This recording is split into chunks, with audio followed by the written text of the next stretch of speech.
In order to talk to you about the subject that I'd like to talk to you about today, I'd like to give you a little background. It has been my experience as a teacher, and I've been teaching, I guess now, it's been about 15 years now that I've been teaching. And so I've accumulated some experience. My experience has been that here in the West, when students come to Dharma, when they embrace Dharma, and even when they've been practicing Dharma for a long time, they have the attitude that, and it's an incorrect attitude, it bears examining. We have the attitude here in the West that we as people are going to that church or that temple which is out there somewhere. We go there and we act in a certain way according to the beliefs of that church or that temple, and then we go home and we continue on with our lives as though our lives have not been changed, as though nothing has been heard at this church or temple that is relevant to our lives. And we don't even realize that we've done that. But it's such a deep prejudice that each of us have, this idea, this prejudice, or this idea that one's spiritual life or one's religious life is somehow separate from the rest of one's life. For Westerners, it is a deep prejudice to the point where it is almost invisible. It's so much a part of us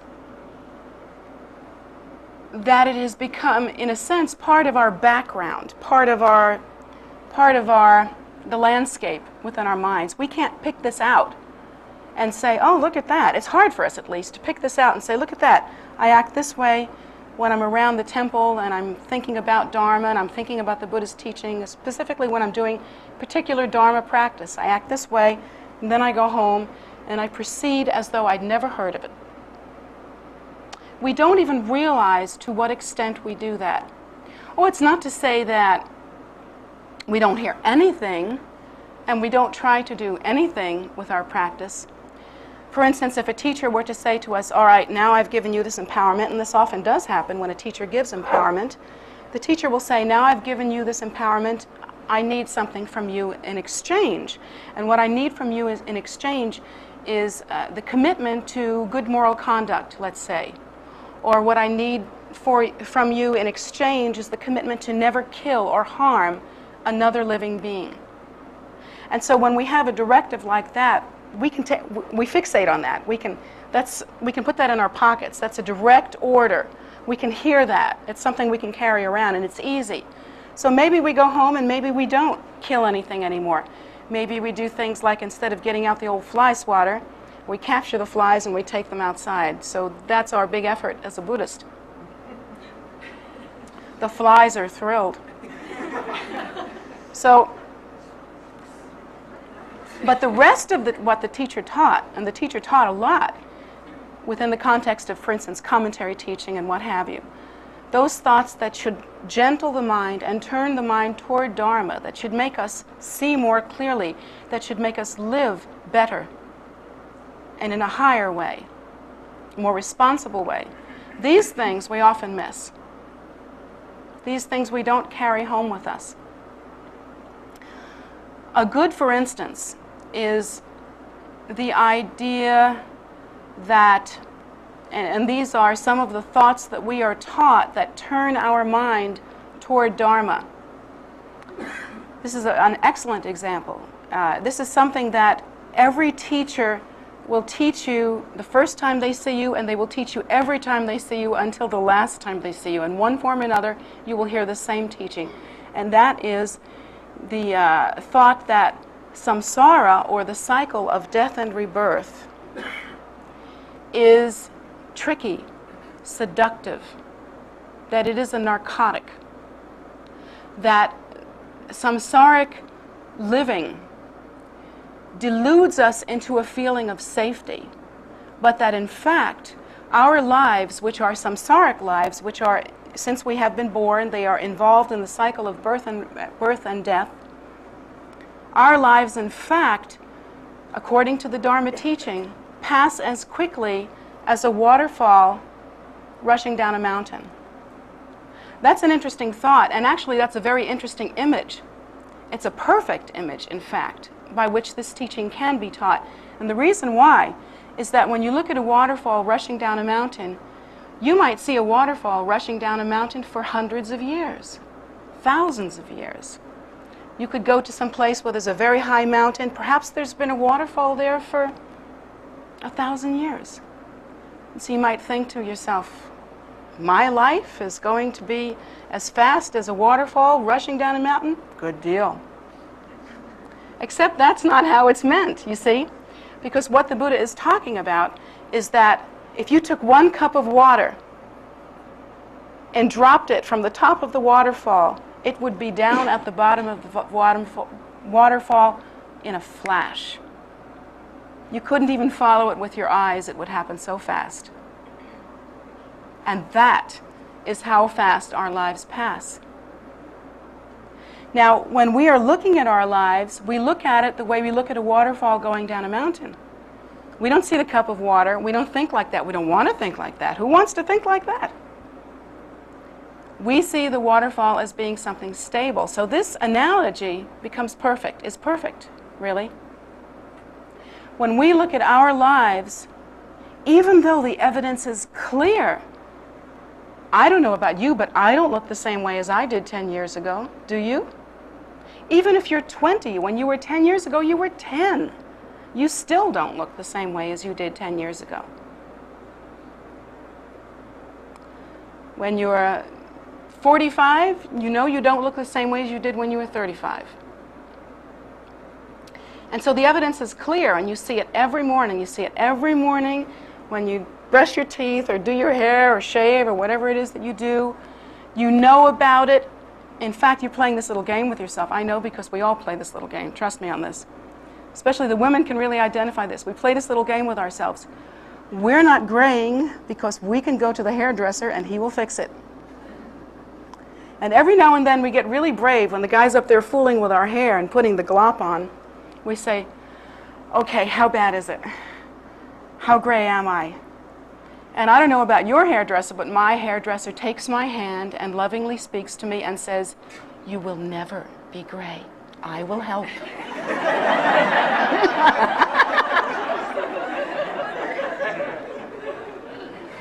And so the delusion goes on, you see? It simply goes on. And we're not facing it. We're not facing the fact that this thing that we are most afraid of is actually happening. Why is it we're not facing that? Because of the very nature of samsara, it is like drinking alcohol. It's like taking a narcotic. There's something about the way we proceed in samsara. There's something about the way we register data that causes us to not see time passing, to remain fixated on a certain internal idea and not really taking into account what is actually happening. We learn instead to accommodate ourselves. We start dyeing our hair. We put on more makeup than we did 10 years ago. What else do we do? For men, women are not the only ones that dye their hair. This I have found out. This is the truth. Women are not the only ones that are doing it. Men are doing it too. Or they use that, what is that stuff that you comb in and it takes? Grecian formula, yeah. Grecian formula. Some men use the Grecian formula. And then others of us, we have different ways of not dealing with reality. You know, you get to be maybe 45, 50 years old, and you realize you can't do what you did before. You just cannot, you don't want to do what you did before. But you simply cannot. Physically, you cannot do what you did before. And so the way that you deal with that, instead of really dealing with that and really looking at that, is you sort of change your lifestyle and you think, oh, what I'd really like now is a change of lifestyle where coincidentally I am slower. I don't have to walk or run as fast. I coincidentally would like to have a house with less stairs. I coincidentally would like to have clothes that are a little looser on me than they used to be. And I coincidentally would like to, let's see, I would like to get my children out of the house at last. No, never mind. I'm only saying that because I know one of them is listening.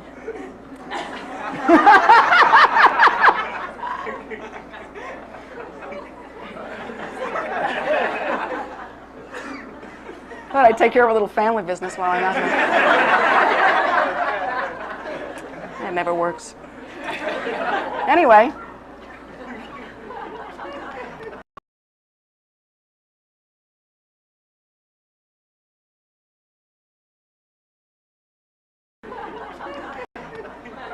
Some of us, you know, the men, for instance, when they're younger, what they really want most in this world is motorcycle. Want a motorcycle so bad you can taste it.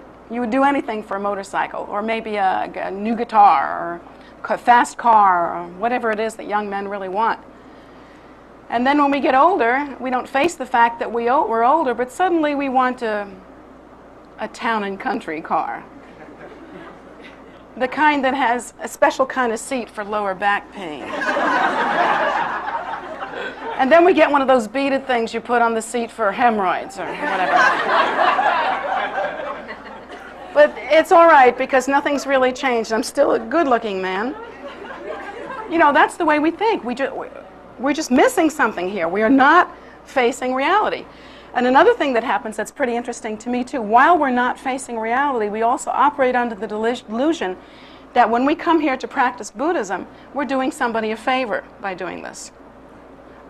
It's the truth. It is the truth. In my 15 years as a teacher, I will tell you I have had this experience again and again and again. When students will come to class and they'll look at you like, well, I'm here, isn't that great? Aren't you happy? Aren't you pleased with me? And then and then they will say things like, Jetsunma wants another stupa, so we better build another stupa because Jetsunma wants it. I don't need another stupa. I'm very happy with the stupas that we have. In fact, I would have been okay if we never had built a stupa. Guess who needs the stupa? Come on, you can do this. You do. You're right. You're the ones that need the stupa. And then people will say to me, you know, they'll give you this attitude like, well, Jetsunma likes the temple clean, so we better come and clean the temple. No, Jetsunma has a real solution. If the temple gets dirty enough, Jetsunma can stay home in her clean house. So Jetsunma really doesn't need the temple clean. You need the temple clean. You need to do that. Because the Buddhist teachings tell us that if you are to build a stupa, or to clean or to care for the body of the three precious jewels, and here the three precious jewels, the Buddha, the Dharma, and the Sangha, are housed in this temple, then you are accumulating merit. You are changing your life. You are benefiting yourself, and you are moving closer to enlightenment by accumulating merit and purifying your own non-virtuous deeds, which all of us have accumulated. We've all had non-virtuous deeds in our past. But we don't want to face that. We don't want to think like that. We don't want to think that we have any needs at all. We don't really want to look at our own fragile situation.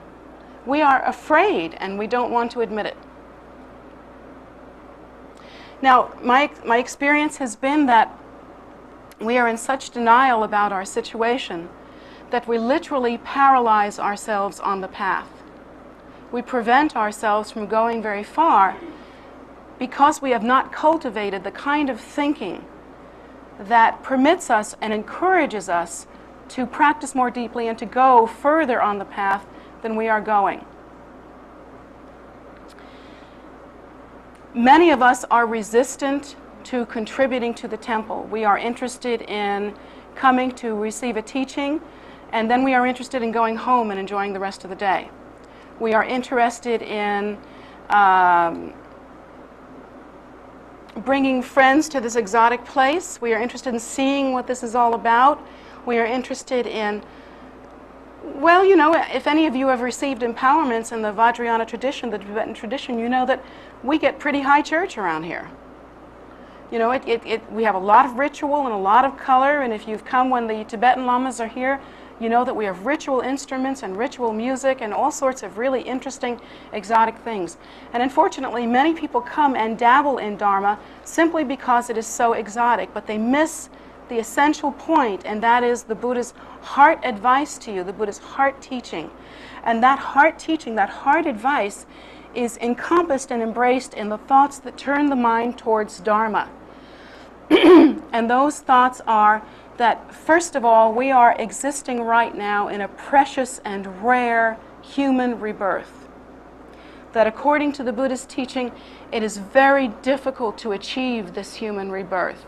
Because in order to achieve this human rebirth, you have to have accumulated enough virtue, enough merit in your past, number one. And number two, you have to have made some effort to move toward realization or to move toward benefiting others. There has to have been some element of movement toward the spiritual in your past. Now remember that those that have taken a lower rebirth, such as the animals, are not capable of thought like that at all. So they will not be accumulating the causes for a human rebirth in their present lifetime. They will not be able to do that.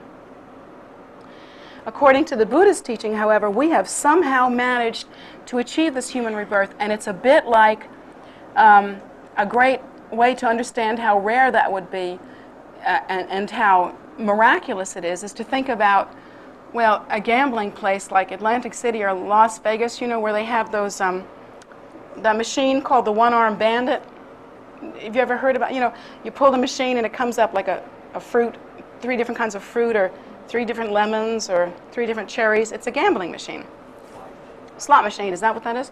Okay. So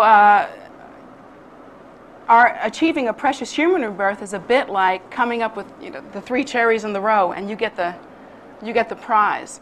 But it is infinitely more rare than that. Infinitely more rare than that.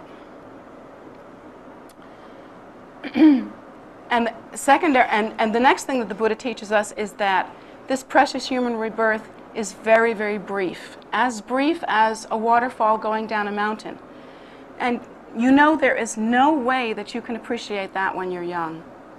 There is no way. I know because I've been young and I've been middle-aged, which is what I am now. And there's no way. There's no way. No matter how smart you are, no matter how spiritual you are, no matter how you try to stop and think about it, it is so difficult to understand how quickly our lives pass. And when we reach middle age, you know, the big hubbub, everybody talks about how we all have midlife crisis. Well, that's what it's about. It's during the middle of our lives when we realize that basically we have been on a weekend pass, and honey, it is Saturday night late. And the only thing you've got left is Sunday. You remember how you used to feel when you were a kid and you looked forward to the weekend so much all weekend long, and by the time it was Saturday night, you have this kind of funny feeling, realizing that it's pretty much gone. You know, the only thing you have next is Sunday, and you have to go to church the next day. So that's how we think. And right around midlife, we begin to understand that life is very short. But it's very difficult to understand it before that. Particularly since in our culture, we are not permitted to see death very much. When our relatives die, they put them in a bag and cart them off. We never get to see them. We get to see them when they look pretty. That's the truth. They pretty them up. And then they show them to us after that. But we never really understand what has happened. So we're shielded even from having that kind of sensibility. Well, not only is life quick, but there are certain hidden rules within our lives that we cannot take in. Why can't we take them in? First of all, our minds don't want to take them in the same way that when we are in a traumatic situation, we often shield ourselves by being in denial about that situation. You know, how many of you know about that little psychological trick of denial? Ever had any denial in your life? Any of you married? So.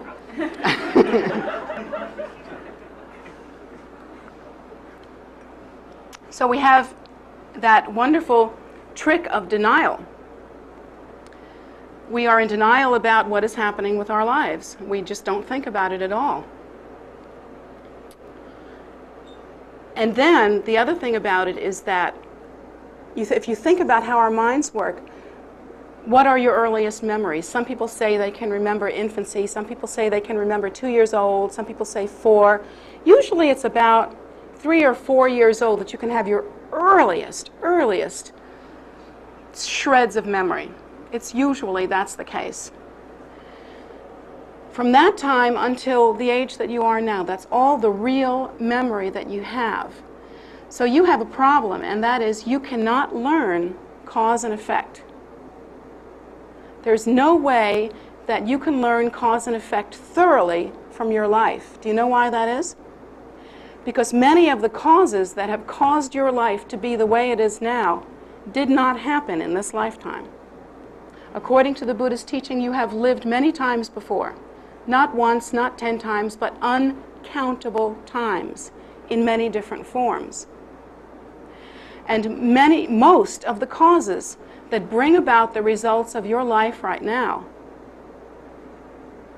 have been brought about or have been birthed previous to this incarnation. So you can't possibly make the connection between cause and effect. You know, many people resent the idea that it's actually karma or cause and effect that causes us to suffer when we suffer, because we don't like the idea of thinking that we actually deserve this. We don't like that kind of idea. We don't like the idea that we may have been bad in the past. Well, that's just because that kind of thinking is a bit childlike, isn't it? Truly, it's a bit childlike. Many of the causes that you can't actually, well, let me backtrack a little bit. When you look at your life right now, let's say you are experiencing extreme poverty, or let's say you are experiencing some kind of terrible illness. If you're experiencing extreme poverty, it's probably because in the past you have had a lack of generosity toward others. If you are experiencing some terrible disease, it's probably because in the past you have broken some vows or commitments that you made with your body. These are the Buddhist teachings. Those things may not have happened in this lifetime, probably have not happened in this lifetime. Maybe in this lifetime you're very generous. Maybe in this lifetime you're keeping as many commitments as you can possibly manage. Maybe you're doing the very best that you can. Doesn't it seem unfair, therefore, that you would suffer from something that happened in a previous incarnation? Well, what's really unfair about it is that you can't connect the dots. That's the problem. You can't connect the dots. There's no way that we, as ordinary samsaric beings, ordinary sentient beings, with limited view, can possibly connect those dots. It's impossible. If you were seeing that your life was filled with terrible poverty and that no matter what you did, there was no way to get out of it, and yet you look at your life and you think, well, I have been generous. I've tried, you know. I mean, I've tried to give to others. I've tried to be kind. I mean, I haven't always done it perfectly, but I've tried. So why do I deserve this poverty? It's very difficult for us under that kind of situation to do anything other than feel sorry for ourselves. And that's what most of us end up doing. So we end up perpetuating the myth that nothing is connected with nothing, that we don't have to work at it, we don't have to think about it, it's just luck of the draw. And so we end up spending most of our lives in denial and complaining, and just not getting the big picture. That is the worst thing about samsara. That, I think, in my opinion, is much worse than how fast our lives go. I mean, if we have just even a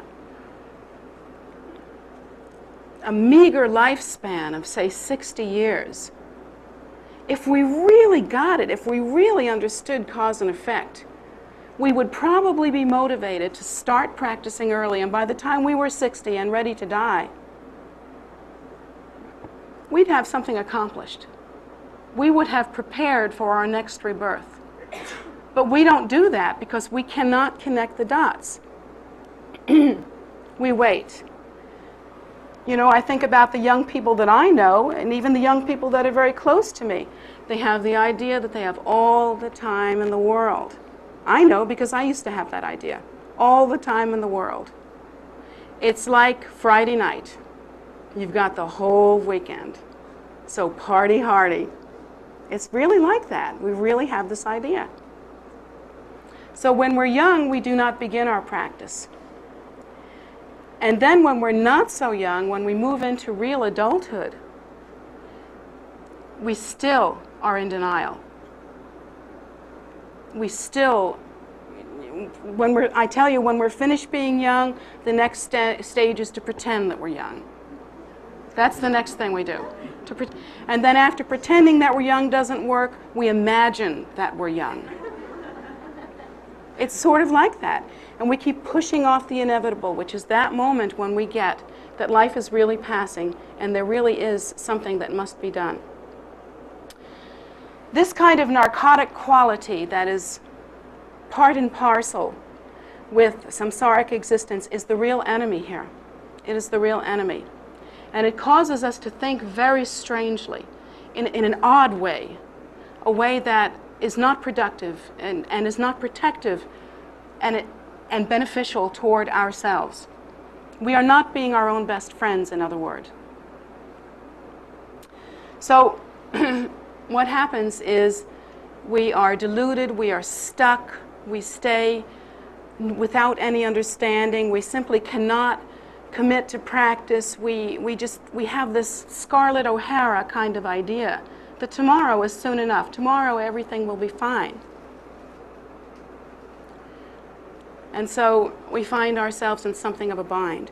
Now, it's a person who has not been able to practice these thoughts that turn the mind toward Dharma that is in the most trouble, because they can't move to the next step, and that's the next thought that turns the mind towards Dharma. And it's a very simple one. It's actually very logical. It's about as logical as the law of gravity seems to be. And the law of gravity seems to be pretty logical. Drop it, goes down every time that I've seen. I mean, show me something different, but every time I've seen it. So law of gravity is kind of logical. It means that, I don't know the physics of it, but basically this is heavier than the air that it displaces, so it's going down. And the earth will pull it down because of the magnetic quality that the motion of the earth produces. So we know this, we understand that this is very logical. But there is another logical truth that we are missing completely.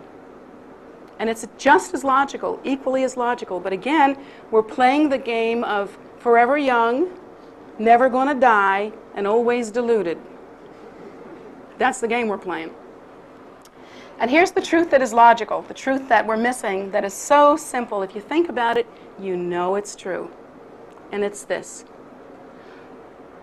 Non-virtuous behavior, such as killing, stealing, adultery, judgment, lack of kindness, lack of generosity, harming others, lying, these kinds of activities bring about unhappiness. Every time. There is no case in which you can engage in non-virtuous behavior in order to produce happy results. It will never happen. It will never happen. In the same way that apple seeds will not grow orange trees. It simply doesn't happen. Non-virtuous behavior, negative behavior, will always, every time, bring unhappiness. And the funny thing is, we always engage in non-virtuous activity in order to bring us happiness. That's what we think we're doing. We lie about somebody else so that, let's see, I might lie about that person. Here's a good example. Let's say I have a boyfriend, and my boyfriend loves 2 women. I'm one of them. So I might, in order to bring my own happiness, lie about that other woman and say, oh, she's no good. No, you don't want her. She's no good. I might lie about that other woman so I can have this boyfriend. And I'm thinking that this lie is going to bring me happiness. It's never going to happen. It's never going to happen. Because eventually what's going to happen is someday you're going to want something very much. Someday you're going to be completely and totally entitled to something. And that person will be able to keep that from you. You see? May not happen in this lifetime, may not happen in the next lifetime, could happen 10,000 lifetimes from now, where you couldn't possibly remember. But it will make you unhappy. Eventually, it will make you unhappy. So, the same way with, let's say, people that like to gain power over others. A lot of people play the power game of trying to gain power and domination over other people simply because they feel if they can control others, it will make them happy. They will be powerful.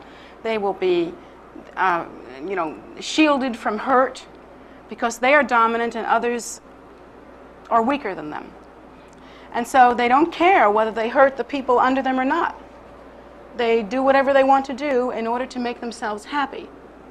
That's what people do. What they don't realize is that in every conceivable sense, they are making themselves more and more unhappy. That kind of power over others will never produce happiness. That in some future time, that very person who is such a power monger will be the most powerless of sentient beings.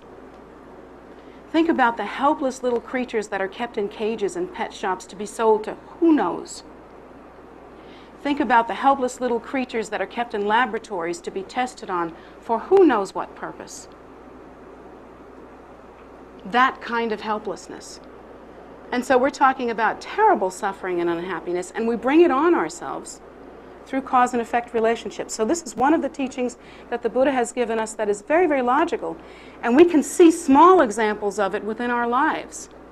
That if we engage in non-virtuous behavior, it will produce unhappiness. If you're old enough, you've seen some of that in your life, if your eyes are open at all. If your eyes are open at all, you have seen that you have often boxed your own ears, that you have often hurt yourself by engaging in non-virtuous activity that has brought you suffering.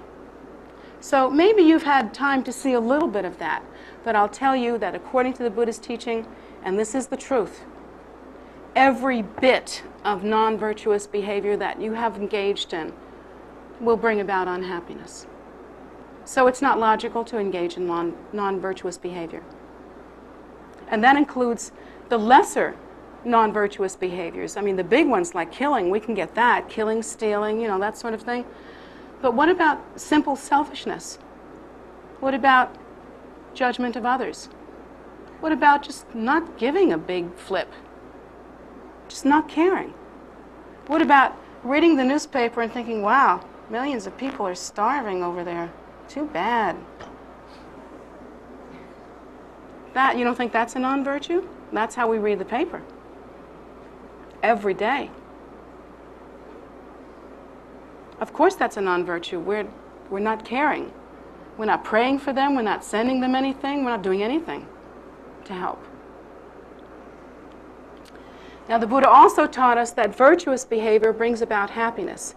But we have exactly the opposite idea. Most of us don't like to practice, for instance. We don't like to sit down and practice. Who likes to sit down for 2 hours at a stretch? I don't know about you, but I get fanny fatigue big time. 2 hours at a stretch, that's just not how I want to spend the day. And so we think like that. We think, oh, if I sit down today and practice for 2 hours, I'm really going to suffer. So we have this weird idea that virtuous activity like practice is going to bring about unhappiness. And it's because of our lack of understanding. What we don't realize is that, yes, while we will have maybe the antsiness or the fanny fatigue or whatever it is that we get, ultimately that 2 hours of practice will ripen. And when it ripens, it will be like a precious jewel within your life.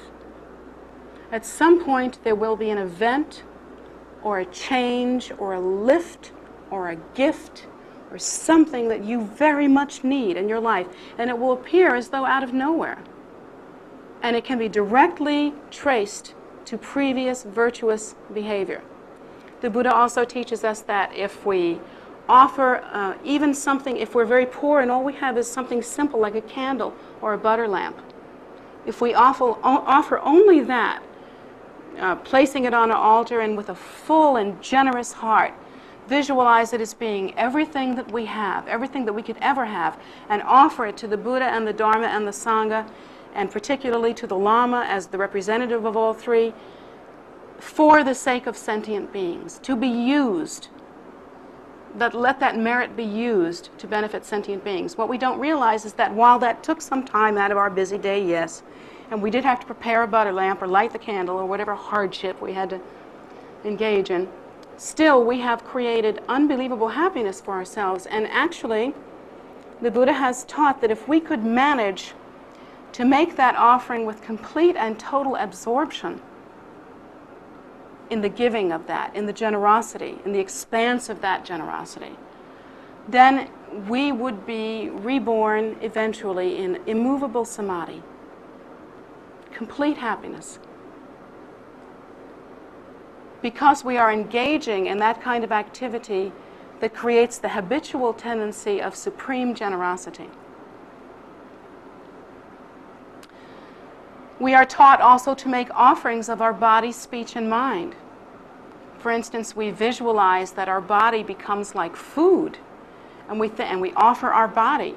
You know, of course, we don't cut off pieces of ourselves and give. Nobody would want to eat that anyway, I don't think. But we do visualize our body as being transformed into this nectar that nourishes all sentient beings, and without holding on to ourselves, we offer ourselves in that way. So we offer our body to benefit sentient beings. We offer our speech to benefit sentient beings. We practice so that what comes out of our mouth will be of benefit to others, such as mantra or teaching about Dharma or some spiritual advice. We try very hard to give our speech to benefit sentient beings. And we offer our mind as well to benefit sentient beings. We make that offering, and the way that we practice that offering is by no longer using our mind as a vehicle by which to accomplish non-virtue. But instead, we use our mind as a vehicle by which to accomplish virtue for the sake of sentient beings. And that's the true meaning of offering our body, our speech, and our mind. Many practitioners, unfortunately, say that. They say, I offer my body, speech, and mind, and they make all kinds of grand gestures. But boy, when it comes down to the clinch, they ain't offering nothing. That's the truth. Not a thing. It just isn't happening.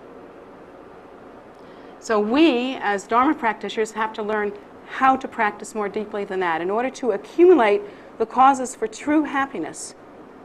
It is that kind of virtuous activity that we have to engage in. Also, within the context of your life, perhaps you may have been born rich. Or perhaps during the course of your life it has been relatively easy for you to make money, gain riches. Or perhaps during the course of your life at some point you have inherited riches.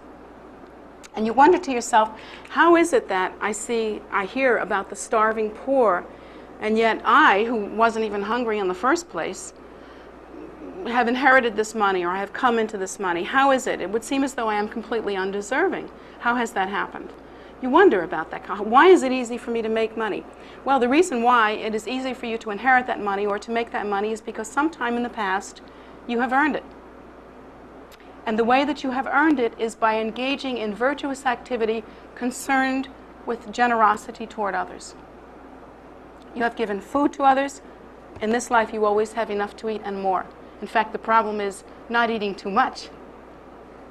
So then, if you have a lot of money and things have been pretty comfortable for you, then sometime in the past you must have been very generous toward others.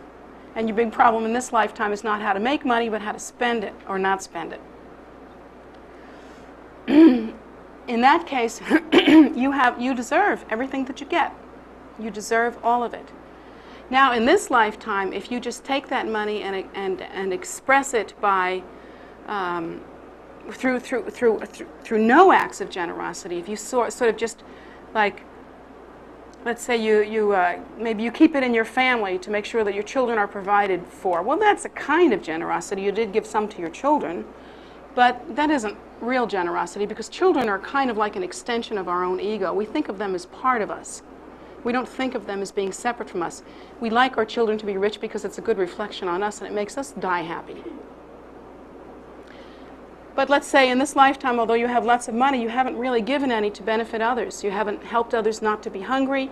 You haven't given it to children that don't get any toys at Christmas. You haven't made any offerings to the temple where you receive all your spiritual benefit. You haven't done, excuse me, you haven't done anything with your money. And do you think then that in your next life you're going to somehow be able to legally make it happen, that they'll find you in your next incarnation and give you back that money? Au contraire, my cher. That's Brooklyn for no. So it is not like that at all. It's not like that at all. It's not going to happen. First of all, no one will know where you've gone after you die. You can't take it with you. It's not going to appear again in your next life. Forget it. It's not going to happen. But in your next life, you will probably be born much poorer, because even though you had the money before, you were not very generous.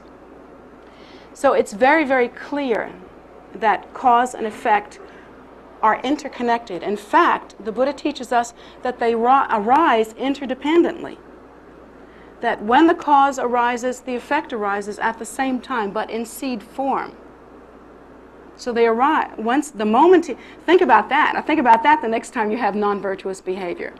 One of the reasons why it's so easy to be non-virtuous is because you think, well, okay, I'm being non-virtuous now, but I don't see the effect rising yet. So maybe they, who are they anyway? We don't know. They'll forget about it. You know, the guys with the X's and the checks, they're up there. He's sitting on the throne, you know, the guy with the long beard. Maybe he'll forget about it by then. But in fact, the Buddha teaches that, number one, there's nobody with a book up there or a beard. And number two, when you give rise to the cause, the effect is already born. And you will experience it. You will experience it. Now, these are the thoughts that we do not accomplish because initially they are uncomfortable. They are painful. We do not want to know this. I know what it's like to be a little girl. I know what it's like to be a young woman. And my experience has been, and as an American woman, my experience has been, and I'm sure we all share this, men and women alike.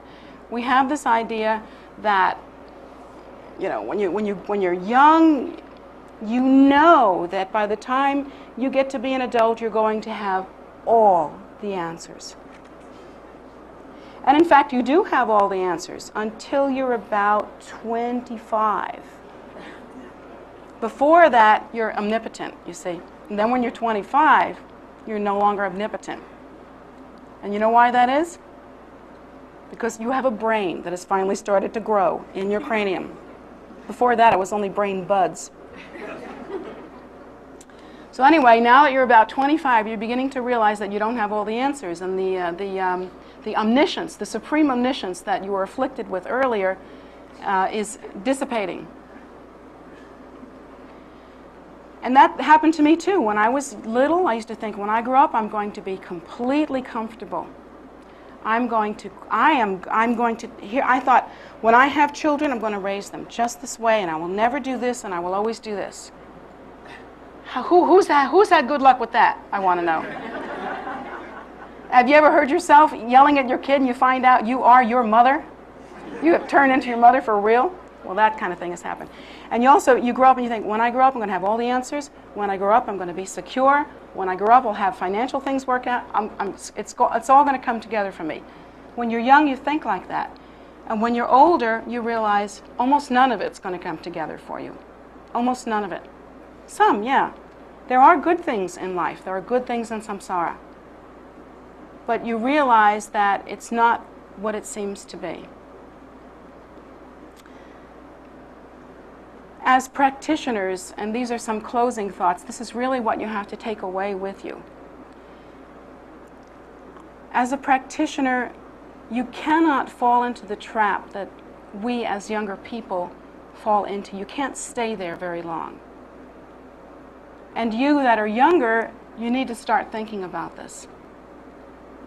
Create the habit of thinking about this. Samsara is a diluted experience. It's like a narcotic. It fools you. It creates a way for you to look in the mirror at 45 with dyed hair and think, I'm not dead yet!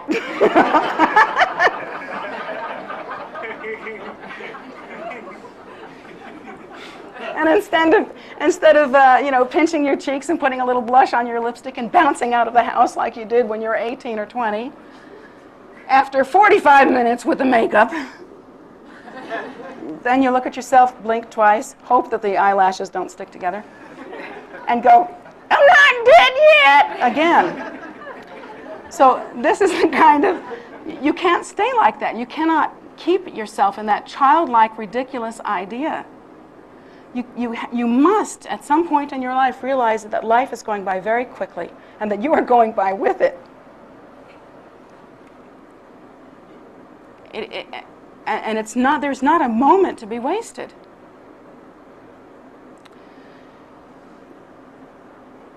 And that when it comes to who should practice and who should not practice, it is not for you to practice to impress your friends. It is not for you to practice because I want you to practice and it would please me. Certainly not. It is not for you to practice because you'll be, cheek by jowl with the other people here who are practicing. It is for you to practice because this is the nature of your situation. You are involved in the cycle of death and rebirth, and life passes quickly. And if you do not prepare for your next life will not be what you want it to be. That there is a very good chance that you will end up with a lower rebirth or a rebirth of extreme suffering.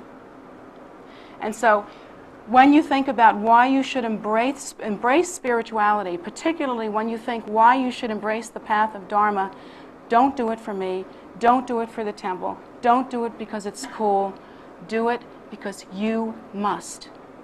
When you give money to the temple, do it because you need to, not because we need you to. Do it because understand that you are the one that needs to practice the generosity. That's your medicine. Do not make the mistake of thinking that your root guru or your lama is the one that needs the temple. It's completely false. It is not the lama that needs the temple. It is the students that practice there. This is not my temple in Poolesville, Maryland. This is your temple in Poolesville, Maryland. You should take pride in its cleanliness. You should take pride in its prosperity. It should embarrass you when the bills are not paid here. It should embarrass you when things are not going well at the temple, when there's not enough participation, when we can't find someone to cut the grass. Because this is your temple, this is your house. Spiritually, you live here. This is for you. If you could just get that one small truth and take responsibility for your practice, whether it's the karma yoga of engaging and protecting your temple, propagating the teachings, making this place firm and pure and safe for others to come and practice, or whether it's the meditational yoga of actually engaging in sit-down practice in order to benefit sentient beings, or both. Hopefully you're doing both because that's what's needed. Whether you're contemplating, teaching, offering, practicing, praying, meditating, whatever it is that you're doing it because you must do this. You are preparing for your next rebirth. I'm not a dope. I'm preparing for my next rebirth. Are you a dope? You have to prepare for your next rebirth. If I have to prepare, so do you. That's what is beautiful about your human existence right now. You have the capacity to prepare for your next rebirth. Other life forms cannot do that, but you can. And so I'm asking you, please, at whatever level you practice, whether you're just sniffing around, kind of interested, whether you're really getting with the program and you're starting to practice, or whether you're an old-time practitioner, the thoughts that turn the mind, those beginning thoughts that are in the beginning of your Lindro practice, There is never a day in your life when you don't need to practice them, because the day that you don't practice those thoughts, the day that you don't think about those thoughts, is the day you're going to start deluding yourself again and drinking, basically, the alcohol or the drug of samsara, which dupes you and tells you that there is no connection between cause and effect. And in fact, you are not getting older every day. And your life is going to go on for a very long time. These deluding thoughts. Don't wait until a life-challenging catastrophe to you or someone close to you teaches you this hard lesson. Please don't wait for that, because it will happen. Someday you're going to find out that you're dying. Or someday you're going to find out that someone near and dear to you is dying or has died. That is a life-changing experience, and it will teach you Dharma. It will teach you to prepare for your next rebirth, if you're listening at all. On the other hand, there are even those that are so deluded, and this has happened to me, to students of mine, that they have been diagnosed as terminal, have been at death's door, and have decided they didn't want to spend their last months practicing Dharma. They wanted to spend their last months having fun. This is the kind of delusion that is within our hearts and our minds now. And if you don't think that you have that in your mind, listen to your thoughts. Engage in some self-honesty and listen to how you think. This is what we're doing every day. Tossing it back, tossing it back. The drink of samsara. Keep it numb, because when we're numb, we don't have to face it. Well, there's another way, you see. You can be the kind of person that wants to keep it numb. You keep all the lights in your house off and try to walk around in there, if you can. And what's ultimately going to happen is you're going to hurt yourself. You're going to fall over stuff. You're going to fall, you're going to trip. You're going to bang into walls. You're going to burn yourself. All kinds of things will happen if you try to live with the lights on. But on the other hand, if you go through the effort, and this is like practicing Dharma, if you go through the effort of getting the big picture and you switch on the lights, even though it's effortful to go through this regime of doing this and paying attention and learning where the things are in your house, at least you know how it stands. And you can negotiate around in your house without bumping into walls and falling over the furniture. Our lives are like that. We have a choice. We can live our lives as the walking dead and then die. Unprepared, like going to a continent filled with precious jewels and coming back empty-handed. Or we can switch on the lights, face facts, and do what it takes to negotiate the shoals of samsara painlessly as possible. The Buddha teaches us that we should think of our lives as like a burning room, and that the smoke is beginning to choke us, fill us up. And if you're in a burning room, eventually you're going to get burned. It's going to consume you, right? So think of ourselves as being in a burning room. I think that there is one door. That door is wide open to you. Do you get that? It is wide open to you. That door is the door of Dharma. There is one door by which to escape. And you can walk out that door, and you should think of the very doorway of that door as being your own root teacher. That is the implement, the tool that you should use to get out of that room. Your teacher, your practice, Dharma. If you were in a burning room right now and your skin were beginning to crackle and the smoke were beginning to overcome you, how would you think about that door? With fervent regard. The way we are instructed to think about our practice, that door would look pretty much like God to you. That door would look like the best thing you ever saw. Every breath of air that came through that door would be sweeter than anything you have ever known, because that door is freedom. You should think about your practice that way, because that is the way it is. That is the way it is. In samsara here, we are locked in a burning room, and there is a door. And we have the great good fortune of not only seeing that door, but having the capacity to exit through that door. And not only that, but that door has a door sill that is friendly and helpful and appropriate for the size and shape of our bodies that will help us to exit that room comfortably. And that's how we should think about our practice. Number 1, wake up. Number 2, get the big picture. Number 3, act as though you were sane and reasonable person, which most of us don't act like. We don't act like sane and reasonable people. I'm not telling you anything you didn't know. You know that life is impermanent. You know that you have suffered. And you know that you feel unable to really face all these things because it seems so hard to simply live a virtuous life. But I can tell you that it's like anything else that you do for yourself, that you do as a friend for yourself, that's good for you, such as changing your diet to really nutritious food. At first, when you do that, you know how it is when you can eat anything. A cast iron stomach. I mean, the things I ate when I was young, I can't even look at now. Now, I'm 45 years old and I have to eat right. If I don't eat right, I don't feel good. But do you remember what it took to change into learning how to live well in that regard? To go from eating the food that I liked to eating the food that I have learned to like was hard, and I didn't want to do it, and I didn't think I was up to it. And to go from the kind of activity that I engaged in when I was younger, oh, I could stay up all night if I wanted to, every night if I wanted to. I was amazing. I was crazy girl.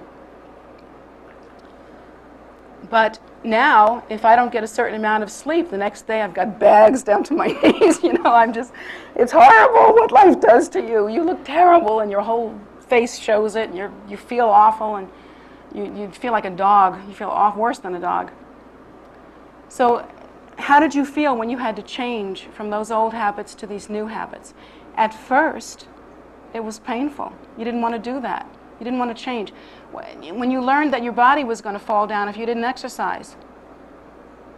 When you first started to exercise, you hated it. You hate it. Nobody likes it when they first start to exercise. It's painful. Your body doesn't want to do that. But then when you finally do start to exercise, your body likes it and loves it and it feels good. And living a virtuous life is like that. At first, the decision to live a virtuous life is painful because you have to face the facts first. And the facts are, you're dying on the hoof right now. And the second fact is that if you engage in virtuous activity, you'll be happy. And if you engage in non-virtuous activity, you will be unhappy. And that is not something we want to face. We want to do what we do effortlessly, la la la la la, like little children. We don't want to examine ourselves. We don't want to look at what we do. But once we have done that, I've found, and many of us who are practicing for some time now find, that we come to love our practice. We come to deepen in it and truly love it. We come to love the life of Dharma. We come to love a life that is engaged in bringing benefit and happiness to others. We come to find out at last that we never, not for a moment, liked ourselves when we were living the other way, the non-virtuous way, the no-brainer. We never liked ourselves. There was no self-esteem happening there at all. So then my suggestion is we get started. Go through it. Buck up, little soldier. Do what it takes to stand up tall and open your heart and get the big picture. And then once you do that and you start to engage in a virtuous life, your mind will be smoother. You will be happier. You will be happier. This I promise you. In the meantime, because our minds work the way they do and because we can't see the direct relationship between cause and effect, we have to listen to our teachers. There's no other choice. Because our teachers have crossed the ocean of suffering, just as the Buddha has done. crossed the ocean of suffering and have returned for our sake. And our teachers, having seen the further shore and having seen the journey there and back, have come back to bring us this understanding. Live this way. Bring your life to the pinnacle of what it can be and hold it steady and grow up. Because that's what it takes to be happy.